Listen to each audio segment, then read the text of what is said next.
बहुत बहुत स्वागत है दोस्तों आपके अपने प्लेटफॉर्म क्रैक कंपटीशन में। तो जैसा कि दोस्तों आज है 27 अप्रैल, तो आज हम बात करते हैं दोस्तों भारतीय राज्य व्यवस्था। जी हाँ दोस्तों, जो कि इंडियन पॉलिटी के बारे में, जो कि आपको लेक्चर नंबर 2 होगा। तो सबसे पहले दोस्तों आज हम बात करेंगे कॉन्स्टिट्यूशन यानी संविधान सभा के बारे में। तो संविधान सभा के पहला जो कि प्रश्न है, संविधान सभा के समक्ष सबसे पहले लाया गया प्रस्ताव क्या था?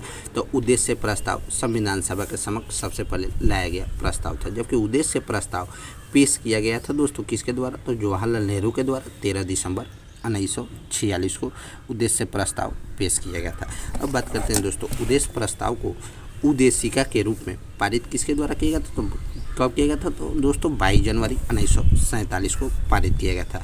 जबकि नेक्स्ट जो कि प्रश्न है दोस्तों, उद्देशिका को ही क्या कहा गया? तो उद्देशिका को ही दोस्तों बाद में प्रस्तावना कहा गया। अब बात करते हैं दोस्तों जो कि नेक्स्ट प्रश्न है, जो कि ये भी काफ़ी ज़्यादा मोस्ट बीबीआई इंपॉर्टेंट है। जी हाँ दोस्तों, जो कि ब्रिटिश भारत में सबसे पहले प्रस्तावना का प्रावधान किस में किया गया था? किस अधिनियम के द्वारा दोस्तों? तो 1919 के अधिनियम के द्वारा ब्रिटिश भारत में सबसे पहले प्रस्तावना का प्रावधान किया गया था।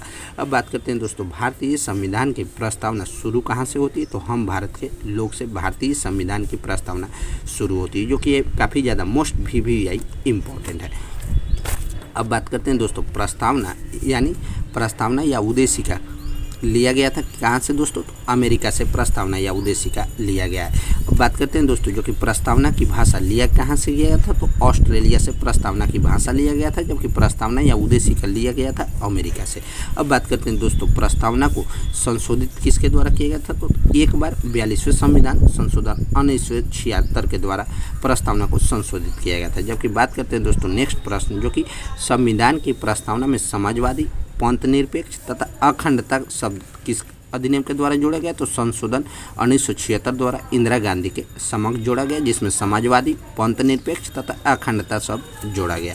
अब बात करते हैं दोस्तों जो कि नेक्स्ट टॉपिक है, नेक्स्ट प्रश्न है, प्रस्तावना को संविधान का भाग या अंश स्वीकार किया गया था किस के द्वारा दोस्तों? तो केशवानंद भारती बनाम केरल राज्यवाद में 1973 ईस्वी में।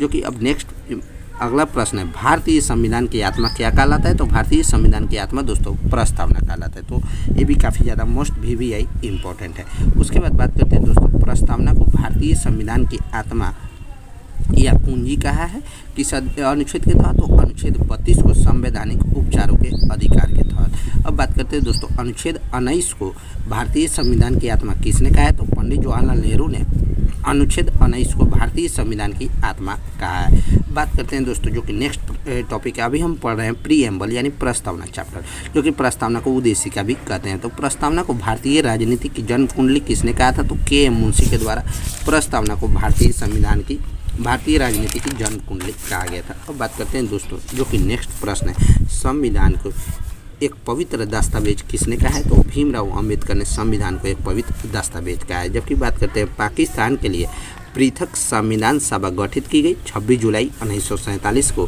पाकिस्तान के लिए पृथक संविधान सभा गठित की गई। उसके बाद बात करते हैं दोस्तों जो कि नेक्स्ट टॉपिक है, भारत के संविधान को तैयार करने के लिए गठित समितियों की कुल संख्या कितनी थी दोस्तों?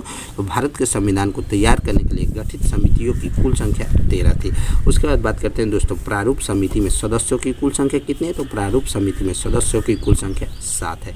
जबकि प्रारूप समिति 29 अगस्त 1947 को गठित के अध्यक्ष कौन थे? तो डॉक्टर भीमराव अंबेडकर दोस्तों प्रारूप समिति 29 अगस्त 1947 के गठित के अध्यक्ष थे। उसके बाद बात करते हैं दोस्तों संविधान के प्रारूप पर बहस कितने दिन हुए थे? तो संविधान के प्रारूप पे बहस दोस्तों 114 दिन हुए थे, जो कि ये भी काफ़ी ज़्यादा मोस्ट बीबीआई इंपॉर्टेंट है। उसके बाद बात करते हैं दोस्तों संविधान के प्रारूप समिति के समक्ष प्रस्तावना को परिभाषित किसके द्वारा किया गया? तो जवाहरलाल नेहरू के द्वारा संविधान के प्रारूप समिति के समक्ष प्रस्तावना को परिभाषित किया गया। जो कि नेक्स्ट प्रश्न है दोस्तों, संविधान सभा में डॉक्टर भीमराव अंबेडकर का पहली बार निर्वाचन किससे हुआ था? तो पूर्वी बंगाल से विभाजन बाद मुंबई प्रेसिडेंसी पूर्ण रूप से हुआ था। उसके बाद बात करते हैं दोस्तों जो कि नेक्स्ट प्रश्न है, स्वतंत्रता के बाद प्रथम कानून मंत्री कौन थे? तो स्वतंत्रता के बाद प्रथम कानून मंत्री दोस्तों डॉक्टर भीमराव अंबेडकर, और अंतरिम सरकार में दोस्तों कानून मंत्री थे जोगेंद्र नाथ मंडल। उसके बाद बात करते हैं दोस्तों स्वतंत्र भारत के प्रथम वित्त मंत्री कौन थे? तो आर.के.